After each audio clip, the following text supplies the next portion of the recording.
Here with me, still in studio, Teri Thompson, defense attorney, and Saraliene Smith Durrett, joining me in our Court TV New York studio, defense attorney Brad Micklett. All right, let's talk Weinstein. Brad, you're in New York. Seems like they're moving forward here with jury selection. You have this appellate issue out there just waiting. I mean, the defense wants a change of venue here. The likelihood of that happening, fairly low, but a pretty good argument, isn't it? Wasn't it that they filed this motion? And there's some things in there that really do make sense. It is a good argument, and they've made it more than once. It's not likely to be successful even on the appeal. And I'm one of the few people who don't think it's really intended to seek a relocation of the trial. I think it's more just a delay tactic, because I don't think there's any place that he can go in New York and get a fair trial away from media publicity and people having some kind of preconceived idea about it. But I think the longer that this case takes and the longer he stays out without any kind of a jury decision is better for him. And I think we're going to see more motions like this throughout the case. Teri, the jury selection process moving along. They have 7 jurors going up to 18. They want 6 alternates because this is going to be a long trial. Something that happened yesterday, the prosecution basically accused the defense of striking jurors only because they were young white women.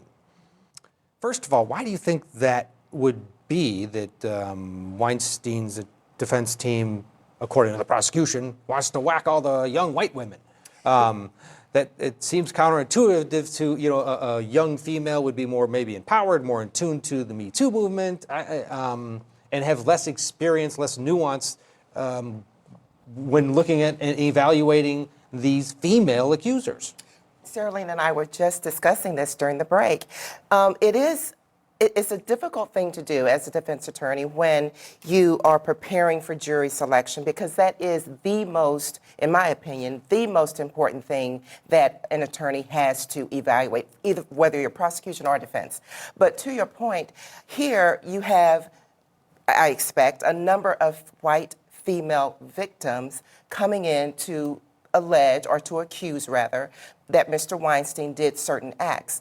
As an attorney, I do not want necessarily a juror who may quickly align herself with that victim. So that is a strategic thing to do. However, as Saraliene and I were just discussing, before trial, you have to prepare for a challenge from the other side saying, hey, wait a minute, you're intentionally removing jurors who are of a particular gender and race, here, white females.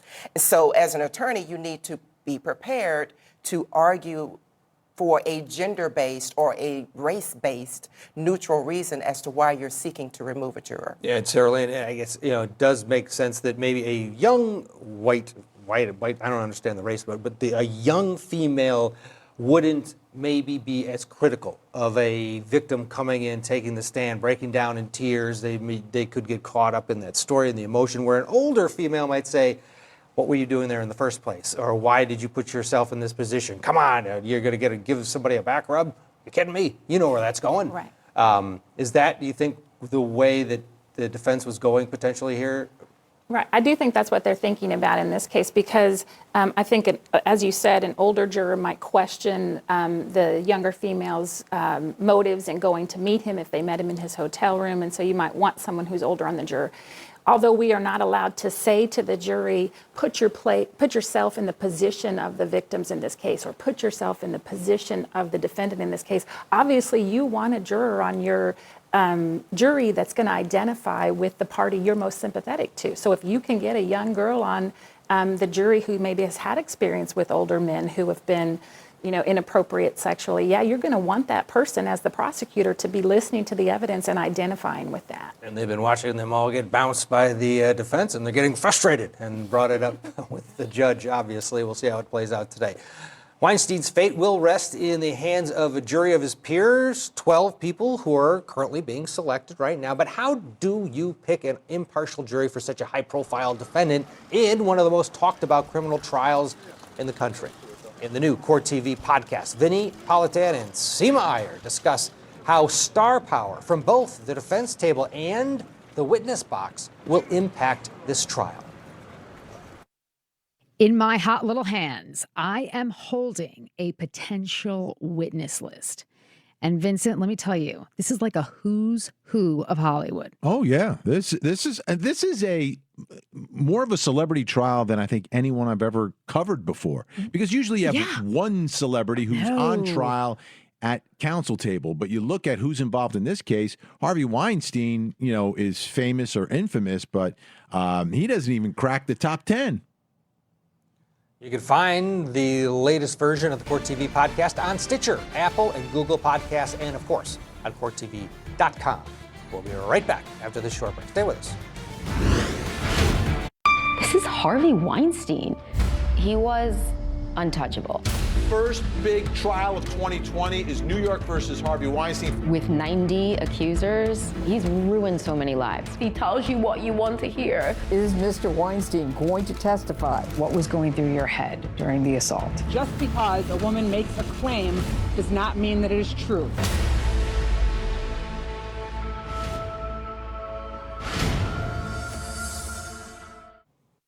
Not only am I representing a Jane Doe who will be testifying in the criminal case, but I also represent two other women, Waddell David and Kaya Sokolow, who have similar fact patterns as well. The importance of the so-called Molyneux witnesses, the witnesses who are going to testify to support the two main victims in this case, is to show Harvey Weinstein's modus operandi, how he lures women to either his hotel room or to his apartment under the guise of reading a script or getting some advantage in their career, and then he lures them there and he ends up sexually assaulting and raping them. And so you're going to hear not only from the two main victims in this case, you're going to hear from a third person, Annabella Sciorra, who is going to be part of the predatory sexual assault count, and then you're going to hear from three other women, one of whom is my client, who will testify that she was raped in 2005 here in New York at Harvey Weinstein's apartment after she had been lured to his apartment under the guise of reading a screenplay and developing her career. So your client, Jane Doe, that's what we're referring to her as, why is she not a victim in this case? Well, first of all, she's Jane Doe right now, but by next week, she will be known. So that's the first thing. She is doing and participating in this criminal trial only to help the prosecution and to hold Harvey Weinstein accountable for his actions.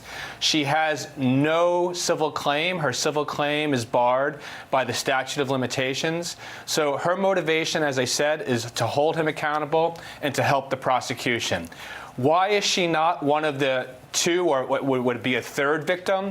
That really is a strategy for the prosecution that they've laid out when they did their indictments and when they put these forth to a grand jury. They decided that the two victims and Annabella Sciorra as the predatory sexual assault made the most sense, and then to have three other victims to support them as Molyneux witnesses would give them the best chance of a criminal conviction. And I think that from what I've seen, they are very well prepared, and I think that they are in a good situation to obtain that conviction in the weeks or months to come. It's not easy being the victim of a sexual assault, number one. Number two, it's not easy to testify at a trial, okay? Number three, it's even more difficult when you know the world is watching. So how is your client Jane Doe preparing for this moment? Well, she's preparing because she knows that truth is on her side. And when you speak the truth, it's easy. Yes, she will undergo, no doubt, a rigorous cross-examination that will try to undermine her credibility. But at the end of the day, this to her is like ripping off that Band-Aid. She's never had the opportunity to speak publicly and to confront Harvey Weinstein for what he did to her. This will help in the healing process, of course. This is not going to be the end for her. She'll continue to suffer for the rest of her life for what happened. But in her mind, and I agree with her, I've seen this happen with so many other victims, for her, this is a cathartic process. This is a process that will enable her to hopefully move on with her life. Interesting that one of the Molyneux witnesses is going to come out, I guess, according to the attorney there, next week. So before, presumably, or after she testifies in this case, she will come out and she wants her identity known. We'll be watching that, of course. Well, here with me to discuss this and much more, Attorney Teri Thompson, defense attorney Saraliene Smith Durrett, and in New York, defense attorney Brad Micklin. Brad, the significance of the Molyneux witnesses in this case, we saw it take place in the Bill Cosby case on some level. How important is it that the prosecution has these other voices that will be able to come in and tell their stories? I think it's crucial for the prosecution because the actual victims that are accusing Weinstein that he's facing criminal charges for are small, and raising reasonable doubt, given his fame and wealth, would not be as challenging as if you have 6, 8, 9 people with similar stories testifying against you. Do you, as a defense attorney, go after these witnesses? Is a female defense attorney. How aggressive, though, can she get when you've got somebody on the stand telling their story the way they remember it, presumably very emotional? It's a tightrope. It's always challenging to cross-examine a victim of sexual abuse, domestic violence, of any kind of violence, really. It really is going to depend on what the defense is, because, again, we have a number of people. So some of the defense will be, it was consensual. Some will be, it wasn't true. Some might be that they had an ongoing relationship and they're in this possibly for financial gain. So depending on what the story is will depend on how they cross-examine in the overall defense. Teri, and some of it is this, some of it, these are all excuses. The problem is the multipliers, the fact that they have to defend. If it's one accusation, that's fine. You can come up with your defense. If it's two, all right. When it now becomes basically six different women coming in and telling essentially the same story, that makes it difficult. It makes it not only difficult, but horrible. As a defense attorney, yes. because you can't have an excuse for everything after a while, right? Would it be better to have the same excuse over and over? This was consensual, it wasn't illegal, it was immoral, and it was disgusting. But it wasn't illegal. They didn't say no. Perfect closing argument you just gave. But I do agree. I think that you have to stick with, if possible, a consistent defense. Usually consent would be the defense that you would go with in any rape case, but here you would have to go with that. And as Brad just stated, it is a tightrope. It's very difficult to cross-examine a victim of any crime, but especially one in this day and time regarding sexual violence. Saraliene, Donna Rotuno, the lead defense attorney for Harvey Weinstein, is obviously a female. She's tough, and she, I think, is really going to go after these witnesses. Is that imperative? Does she have to do that? Does she have to be strong here and not tiptoe? I think you do have to be strong. I think the jury, you have to try to be as delicate as you can be with the witness, but the jury wants you to get to the facts, right? The jury's listening to try to see what the discrepancies are, if there are inconsistencies. And so I think to the extent that the defense attorney can, they can get favorable things out from these witnesses. This was a practice that we all did in the entertainment industry. I went to hotels all the time to try to get some of the stuff that might be helpful to your defense case out. You might be able to get that through some of these witnesses.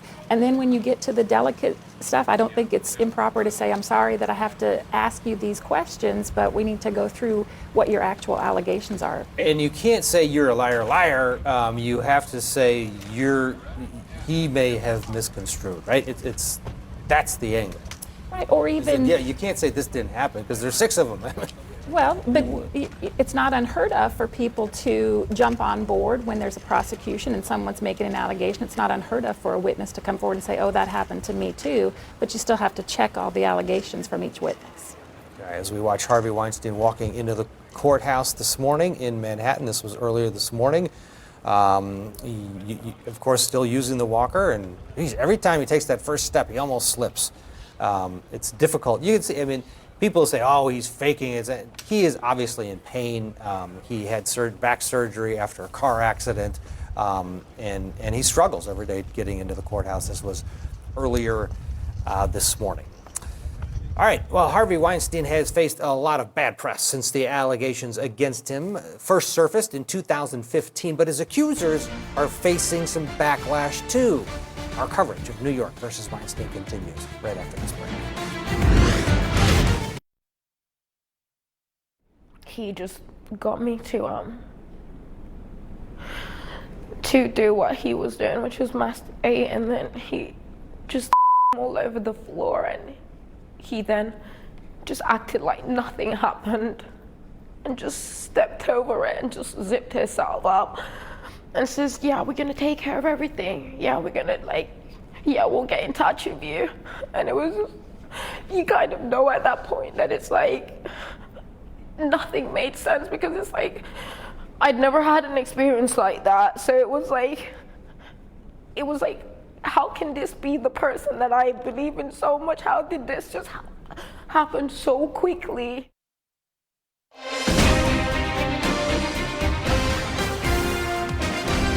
Welcome back. You're watching Court TV. I'm Ted Rollins. That was Katie Noble, one of dozens of accusers of Harvey Weinstein, accusing him of sexual misconduct. Noble is not testifying in the trial, but she did share her story with Court TV anchor Seema Iyer. Noble discusses a pending lawsuit that she has filed against Harvey Weinstein in this clip. Take a listen.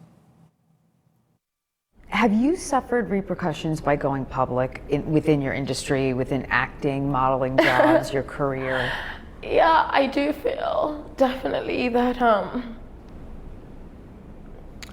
I feel that there's been a lot of people in the industry who are quite established and up there who have just gone quiet on me because, and for me that displays obvious signs that these people, whether they're aware of what's going on, and also they may have been that way towards other women. So yes, I have had repercussions. Where you were telling me before. Do you want to? Yeah, I can't say it. Okay, that's okay. No, I didn't know if you wanted to, so that's. But I can give an example, but I can't. Yeah. That's okay. That's okay. That's okay. What do you, Katie? This whole lawsuit, it's going forward, and what do you hope to get? Like, what are you asking from the lawsuit? What do you hope to get out of it?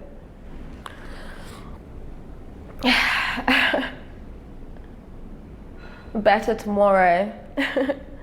That's what I hope for. I know this world will not be one big, happy, jolly playpen. However, if there can be a slight improvement, and if there can be people that are thinking more carefully before exploiting women and men, because it's not just women that are being exploited.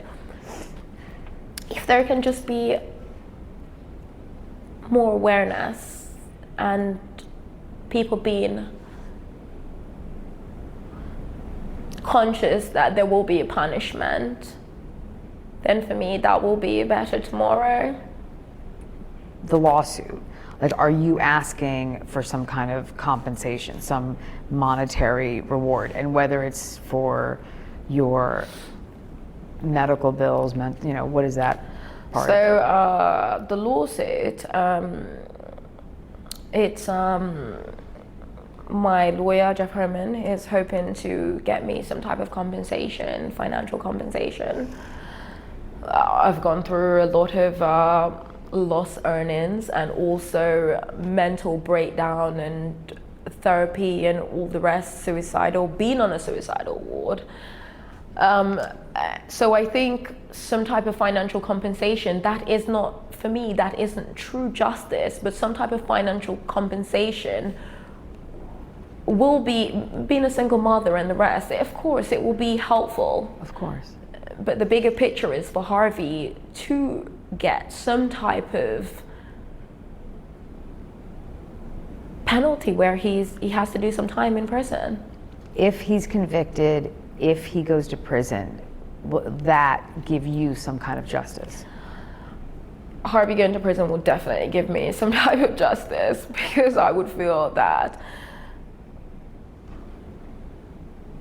the system is doing right by the innocent victims.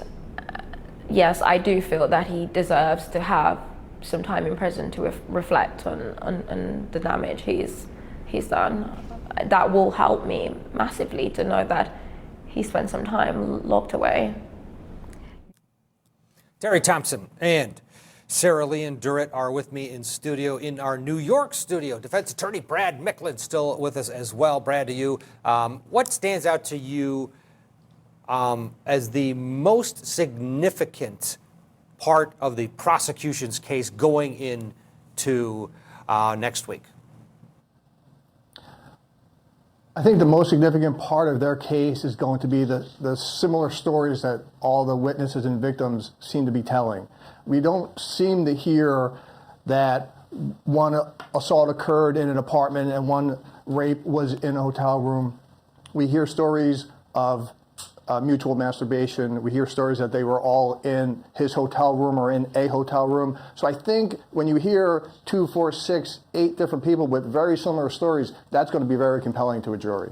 Teri, on the defense side, you could use those same stories, can't you, to your advantage, to your client's advantage? Sure, absolutely. As a defense attorney, I would probably point out, look, you have a number of people in the entertainment industry that are just trying to bank on this, and they're coming on board and they're just jumping on the bandwagon. Would be one defense strategy to deflate the number of people that are accusing him. Saraliene, how about consensual sex? This was, in Harvey Weinstein's mind, consensual.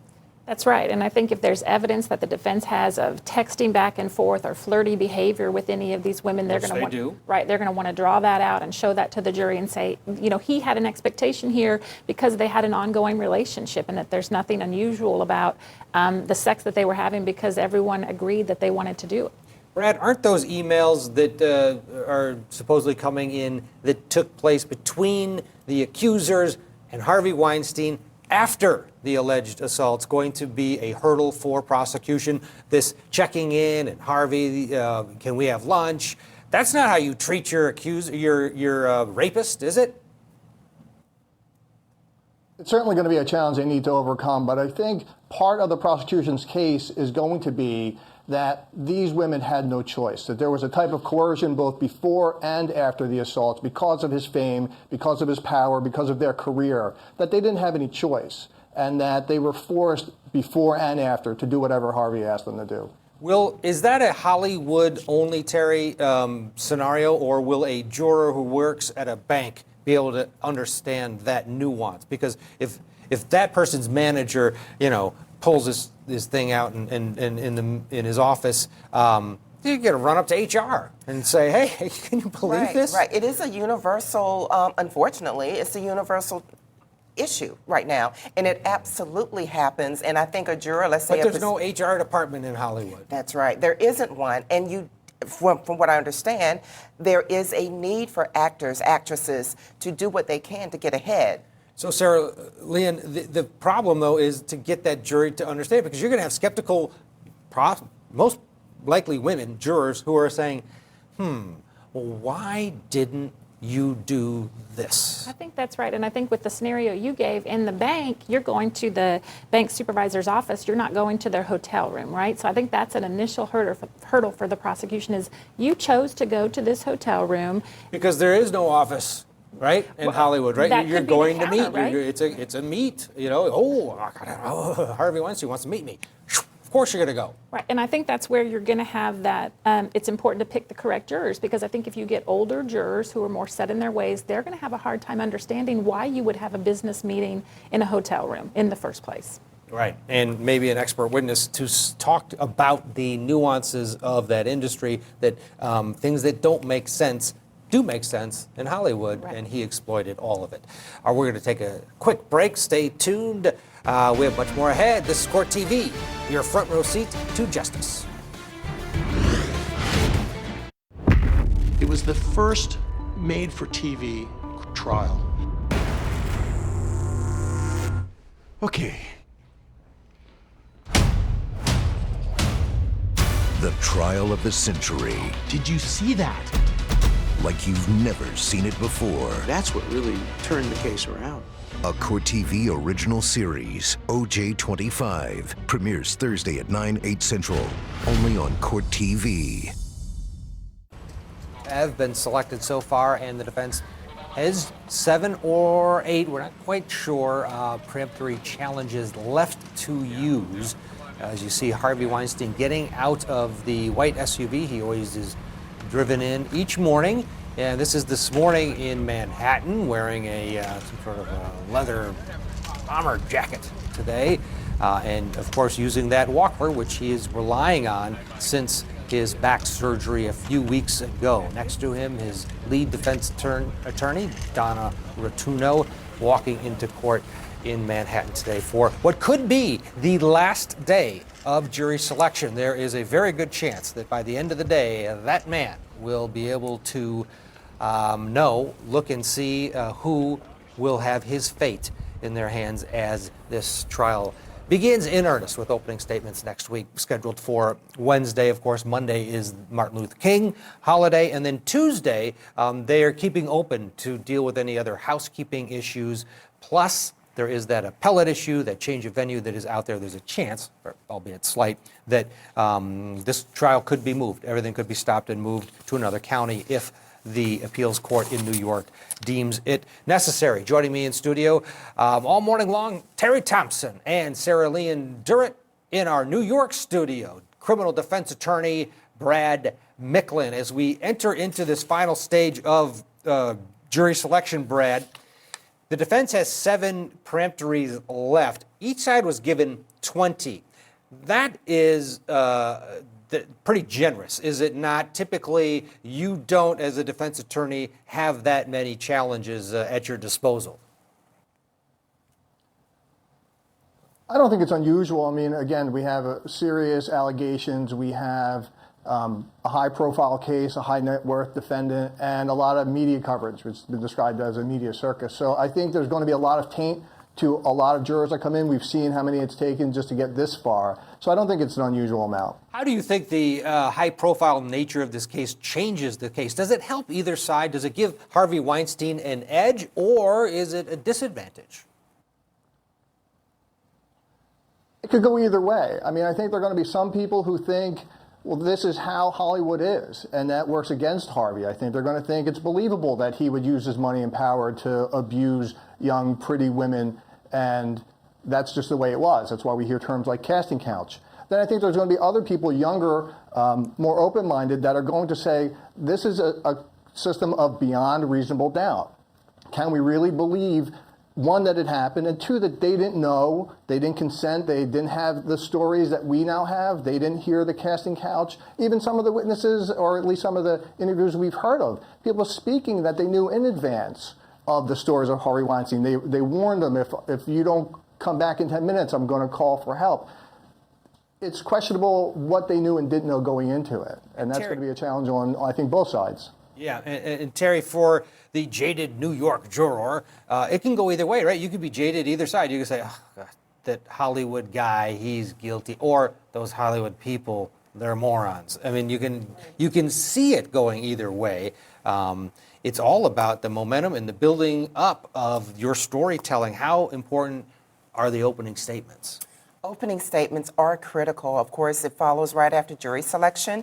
So, and that's the night before. That's the night you stay up all night because it weighs on you, and you have to not just give an opening statement, but you have to bring the jury in, and so that they see, or at least contemplate, or be able to contemplate your version of what happened. With the recounting, Saraliene, of every witness's story, you as a defense attorney want your story in the back of their minds. What would be your theme going in if you're representing Harvey Weinstein? What do you want jurors to be thinking about while they're watching somebody bare their soul on the witness stand?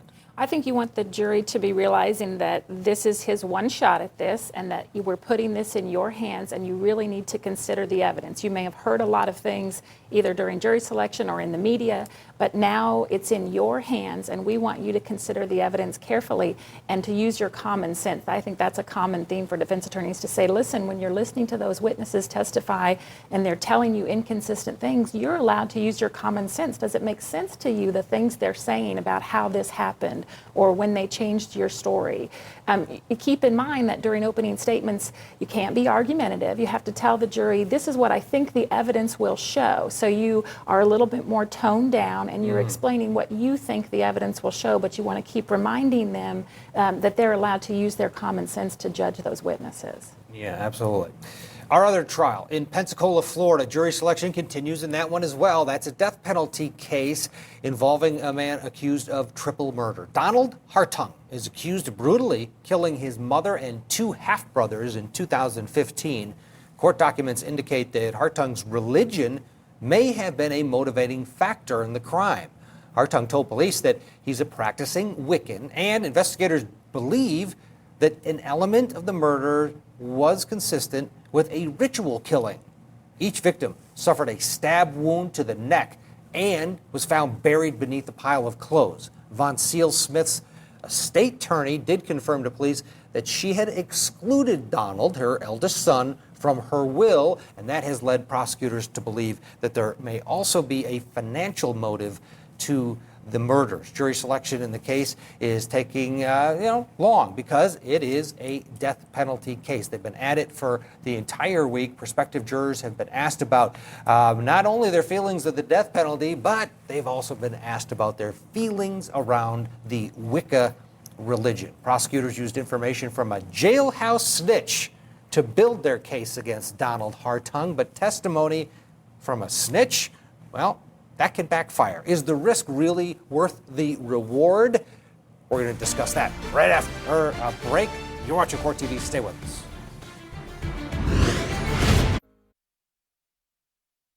The initial crime scene, because of the number of victims involved and other factors, was one of the most complicated that I've seen in my career. And that was a factor in the need to submit multiple submissions to FDLE, and it was a factor in the amount of time that it took to process the scene, which, as the sheriff indicated, was several days. Welcome back to Court TV. Jury selection is underway in Pensacola, Florida, in the capital murder case against Donald Hartung Sr. The 63-year-old is accused of triple murder in the death of his elderly mother and two half-brothers. The details in this case are bizarre, to say the least, and some of them can be corroborated by a jailhouse informant housed in the same pod as Hartung. An inmate, Marlon Purifoy, told investigators that Hartung admitted to torturing his mother to get a combination to a safe located inside the family home, and that Hartung said a Ouija board gave him the go-ahead to kill his family. Purifoy also knew about some cameras that were at the Hartung home and said that Hartung disabled them before the alleged murder. According to a transcript of the interview, investigators seemed to take Purifoy at his word. But the real question is whether the jury will believe a jailhouse snitch. Hartung tortured his mother to get that, and that is the question. What will this jury believe? And what do you do with a jailhouse snitch? Teri Thompson, to you first. They're inherently problematic, are they not? When you're resting a big portion on your case, and we don't know to what extent the prosecution is relying on this snitch, but people don't believe someone in a jail uniform that is going to get a deal with their personal life and their sentence because they're up there testifying against another person. Absolutely. And oftentimes, well, a couple of things that I do want to mention about jailhouse snitches. Usually the more severe the case, the more serious the case, a jailhouse snitch will pop up. Why? Because it's been my experience that those are the types of cases that an inmate can say, hey, I can carve off some time, preservation here and come up with a version of facts that I understand them to be and make a call to the district attorney or the investigator. So it's very helpful perceivably to a jailhouse snitch to do that. But it's also a case where a defense attorney can also get the most ground because those are easy cases or easy witnesses rather, to cross-examine. You throw in their motive, you throw in the deal, you throw in their criminal history because clearly they're in prison already. So there are a lot of things that you can get really far sometimes as a defense attorney. Yeah, our viewers, our 13th jurors, are very familiar with this. We've seen it play out in a couple cases, specifically the Henry Segura case. We had a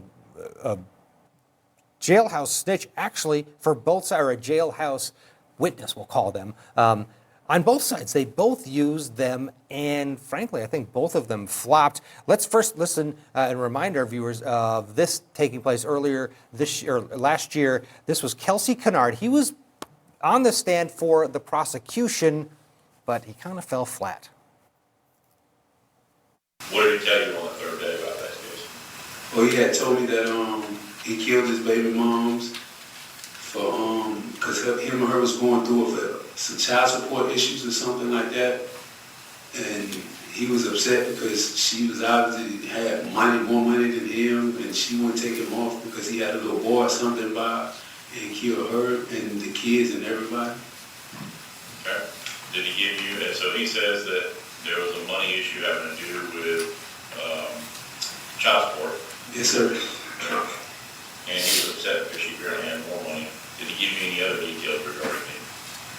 Well, if I'm not mistaken, he was like that. He knew that she was something with some drugs or something, and he tried to get her to take off child support, and she wouldn't. And he I just lost it. Did he say anything about who was present or how he did it? Let me ask that. Did he say anything about how he did it? He shot her and one of the kids, and he drowned two of them. Trial attorney Brad Micklin, how difficult is it to get jurors to believe a snitch, basically, someone, an informant that comes into a courtroom? What is the hurdle? I don't think it's always that much of a hurdle. Assuming that this person's not incarcerated for lying under oath, for instance, most people assume that he or she's getting some kind of preferential treatment. First, that may not be the case. And second, you have to show that if he or she lies, it could actually be worse. So if it's discovered that they're trying to lie, they're actually punished. And you have to show that the defendant wasn't just puffing, that he wasn't just trying to act tough because he was in jail, maybe afraid for his safety. So I don't think it's that challenging to show that a snitch might be telling the truth. And Saraliene, it is another voice. It is another person who is complementing your narrative. To what degree the jury believes that person, you have to weigh, I guess. Right, I think that's right. But one thing as a defense attorney that you want to make sure the jury understands is if the snitch, I know the judge kind of got on the defense attorneys for calling him a snitch, a confidential informant, if that person is housed with the defendant in the jail, that person's going to have access maybe to his legal paperwork, police reports, and things that could inform the confidential informant's information that he provides, right? So he could read the police report, then call the prosecutor and say, I understand he tortured his mother. So you have to ask, where's that guy getting that information and how much information did he have access to before he notified the prosecutor? Yeah, in the Segura case, we also saw the defense use someone that they thought was going to really help their case, basically someone who was going to take credit for the murders. You remember that? Take a listen. At some point, did you end up directing associates of yours to kill Brandy Peters? Yes, sir, I did. And why was that? She had stolen money and drugs. Okay. Without going into the nature of any communications, how was it that you found that out? I contacted an associate of mine and he informed me. Okay. Now, you were the one that had brought her into the drug trafficking organization, correct? Yes, sir. Brad Micklin, in that clip that we just saw, was a situation where jurors ended up weighing who to believe more, the defendant or this guy that they brought in, this other person that was brought in. And what happened, it really, I think, affected their case negatively. It's first of all, it's very rare that you have a defense attorney bringing in somebody in that role, correct? Yes, because usually a jailhouse snitch is not going to hear something positive or exculpatory. Most commonly, we hear that they're being brought in to discuss something that they heard that actually helps the prosecution. But in that snippet, I wasn't sure if I heard it correctly, but it sounded like he didn't really hear directly what it was that he was testifying about. Yeah, there were a lot of complicating problems with that witness, and over time he really hurt the defense at the end of the game.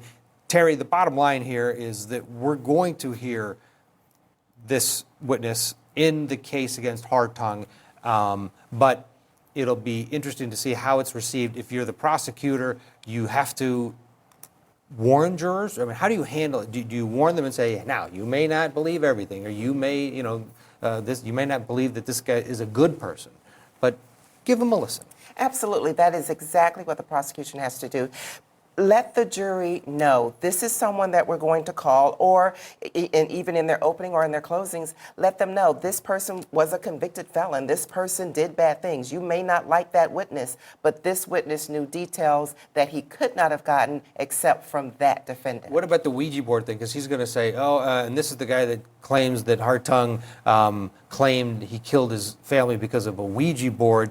Saraliene, that's where you could say, oh, come on, are you kidding me? Who kills somebody over a Ouija board? Right. I mean, he's a criminal. Right. I think there's a lot of information in this case that may just be used to distract the jury from the facts of the case, and they may try to get in some of this sensational information to just get the jury's senses up or to inflame the passions of the jury and try to get them to convict on that. Yeah. All right. Well, we'll see it all play out starting next week when opening statements begin in that trial in Pensacola, Florida. Turning to some other legal news, the mayor of Cleveland was in court yesterday in support of his grandson, who is accused of assaulting his former girlfriend with a trailer hitch. But instead of jail time, Frank Jackson Jr. is walking free. Take a listen. Frank Q. Jackson in court on trial after CMHA police say he punched, choked, and hit an 18-year-old woman with a metal trailer hitch last June. The prosecution's theory is simple. The defense's argument, it was simply self-defense. Self-defense is a complete defense. He was actually defending himself when he dragged her out of the car. And yes, he pulled her out of his car. Because she is spitting on him, punching him, slapping him, kicking him. Absolutely, he pulled her out of that car. The prosecution's theory is that Frank Q. Jackson beat and struck his former girlfriend with a trailer hitch while they were both in Jackson's truck last summer. Who hit who first? Frank hit me first. And did he hit you multiple times before you swung back?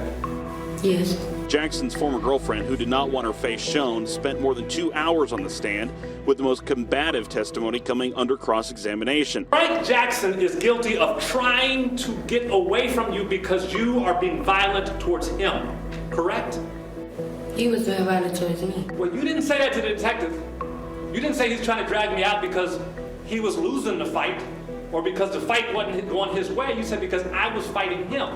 The defense also honed in on the former girlfriend's seemingly lack of injuries immediately after the incident and why she did not get out of the car despite having the opportunity to do so. During an especially contentious moment in cross-examination, the ex-girlfriend admitted that she was more aggressive than she was passive. There's no injuries at all, correct?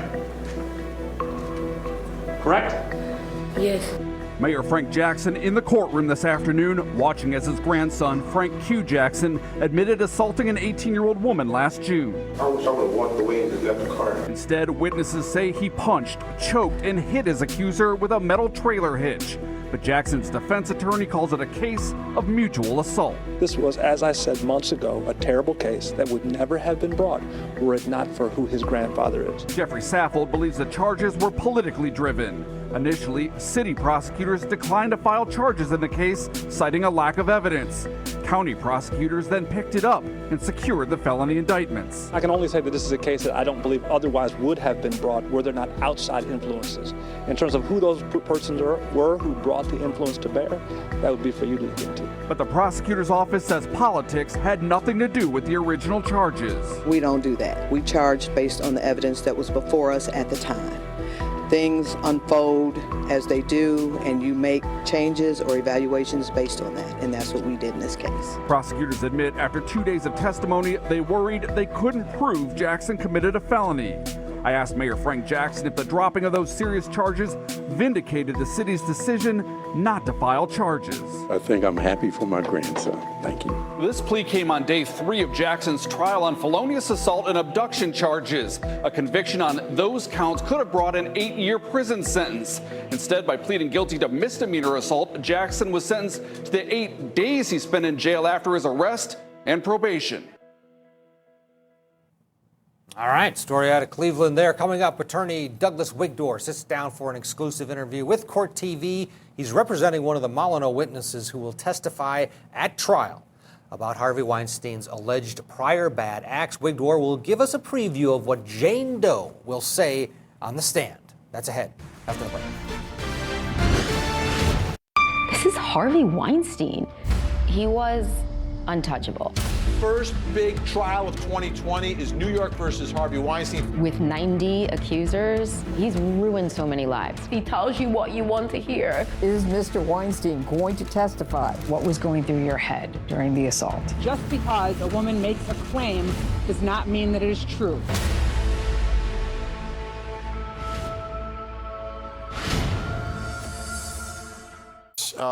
Regarding these allegations is that there was a continuing relationship. They've talked about the potential. We've heard the potential about emails and other indications that the relationship between Harvey Weinstein and some of these accusers continued after the alleged assault. How about in the case of your client? What was the relationship like before and after? Well, let me just talk generally, first of all, about that defense, because we have, as a society, have learned a lot since 2017 and the whole entire Me Too movement. And one of the things that people have learned and have become more educated about is where and how sexual assaults and rapes take place. And rape myths of sexual assaults and rapes taking place in dark alleys at knife point or gunpoint, we now understand that those are the exceptions and not the rule. And more often than not, rapes and sexual assaults occur by people who people know. They occur by people who they remain in touch with. They occur by people that they may email or text before and or after. And they occur when people don't necessarily go to the police or tell their loved ones right after these things happen. So what we're going to hear in this trial are a slew of women, six women who will testify about what happened to them at the hands of Harvey Weinstein.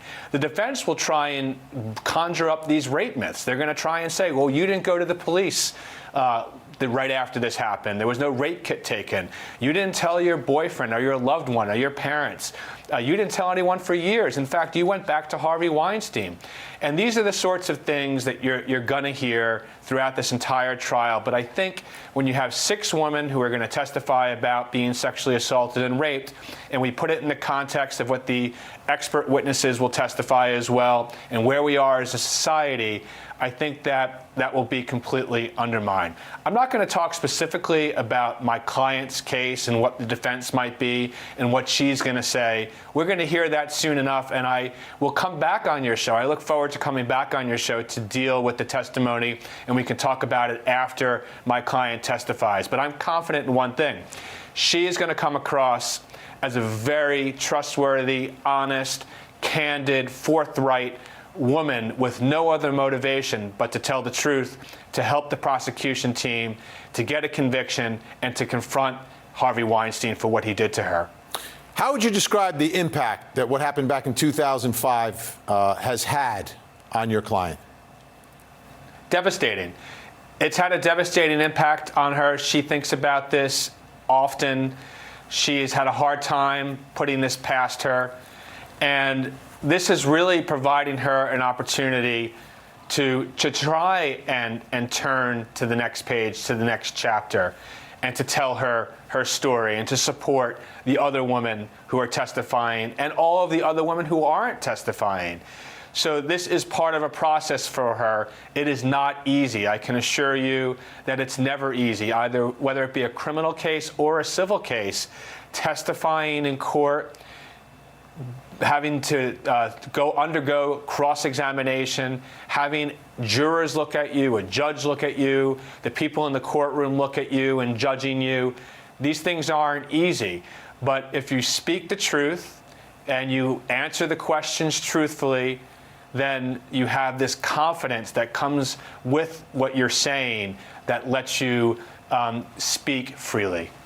You know, when this story first broke, what was the reaction of your client once all these women started coming forward and telling their stories and doing it in a very public way? How did that impact her?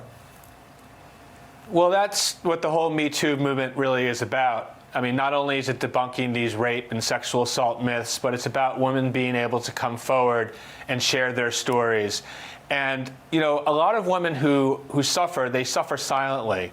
They feel that they blame themselves. And oftentimes, because I do a lot of these cases in the workplace as well, where a woman's been sexually harassed or sexually assaulted, she blames herself. She doesn't think anyone else has had this happen to them. And then when they come forward and have the courage to come forward, we learn that this isn't one person. Usually these sexual predators don't prey on one person. My experience is that they do it over periods of time and to many other people. And when someone comes forward, other people come forward. They have the courage to come forward, and people become comforted to know that it wasn't just them, it wasn't their fault, and that other people had similar things happen to them. Criminal defense attorney Teri Thompson and Saraliene Smith Durrett still with me in studio, and trial attorney Brad Micklin in New York at our studio in Manhattan across from the courthouse on Center Street. Brad, the idea that the victims were emailing and carrying on relationships, different varying relationships with Harvey Weinstein, the alleged attacker, is that a problem for the prosecution? It may be a problem for the prosecution. It's going to depend on the nature of the communications and the nature of the relationship. If these emails are of the nature that they're pouring their heart out to him, or trying to rekindle some kind of a relationship or build a relationship, it's going to hurt the prosecution. If it's an email or relationship that could still look like it was coerced, that was power dominated by Harvey and his ability to roll the red carpet out for their career, then it's not going to hurt them. Teri? I don't think it's going to hurt them that well for this simple fact. Mr. Weinstein was in a position of power. He is known nationally, he's known internationally, and in that position of power, it can be perceived that that power is what induced or led women that even after they endured or experienced something horrific with him, they may have engaged in email communications or text messages, simply because he was so powerful and their careers, in their minds, depended on it. Saraliene, can the defense use those, though, to say that, yeah, this was consensual? Look at the emails. Harvey thought it was consensual. Harvey didn't think this person had been raped or even scarred. Look, he was receiving these emails, and in his demented mind, it was all good. Right, I think that's right. They can use it that way, and I think you're going to have to, the defense is going to have to get in there, as uncomfortable as it will be, to ask the girls what their motivation was, or at least try to show the jury that they had a motivation for maybe pursuing pursuing this relationship with him. And I think that's an angle that the defense could take. And try to get across the, isn't it true that he may not have known what he did? Right. If you're following up with him and you're sending flirty emails or asking, information about him that seems friendly, he could definitely, I think, make the argument that he didn't know that there was any problem. Yeah, and Brad, it'll have to be witness by witness, because if you start to go down that road and say, isn't it true that because of this email, Harvey may have gotten the wrong idea, you get the wrong witness who says, oh, no, there's no way he had the wrong idea. He is a rapist and he knows it. That could happen, too. How do you evaluate how far to go as a defense attorney with this type of very delicate questioning? It's going to depend on the nature of each alleged victim's testimony, because it's going to depend on how serious of a relationship did they have before and after, what statements were made by each individual person, what did we perceive was Harvey's knowledge or intention. So everybody's going to be different, so I think they're going to need a different strategy for each of the witnesses that are going to be testifying. Yeah, absolutely, and we'll see that play out over starting next week. Harvey Weinstein's fate will rest in the jury of 12 of his peers, people who are currently being selected right now. But how do you really find an impartial jury for such a high-profile defendant in one of the most talked-about criminal trials in the nation? Well, in Court TV's new podcast, out today,